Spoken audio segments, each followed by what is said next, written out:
शिक्षाप्रद बाल कहानी। सुनो सबकी, करो मन की। एक बार की बात है। बहुत से मेंढक जंगल से जा रहे थे। वे सभी आपसी बातचीत में कुछ ज्यादा ही व्यस्त थे। तभी उनमें से दो मेंढक एक जगह एक गड्ढे में गिर पड़े। बाकी मेंढकों ने देखा कि उनके दो साथी बहुत गहरे गड्ढे में गिर गए हैं।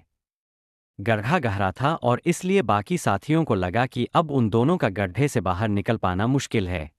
साथियों ने गड्ढे में गिरे उन दो मेंढकों को आवाज लगाकर कहा कि अब तुम खुद को मरा हुआ मानो।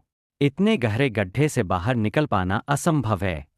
दोनों मेंढकों ने बात को अनसुना कर दिया और बाहर निकलने के लिए कूदने लगे। बाहर झुंड में खड़े मेंढक उनसे चीख कर कहने लगे कि बाहर निकलने की कोशिश करना बेकार है। अब तुम बाहर नहीं आ पाओगे। थोड़ी देर तक कूदा फांदी करने के बाद भी जब गड्ढे से बाहर नहीं निकल पाए तो एक मेंढक ने आस छोड़ दी और गड्ढे में और नीचे की तरफ लुढ़क गया।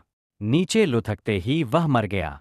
दूसरे मेंढक ने कोशिश जारी रखी और अंततः पूरा जोर लगाकर एक छलांग लगाने के बाद वह गड्ढे से बाहर आ गया।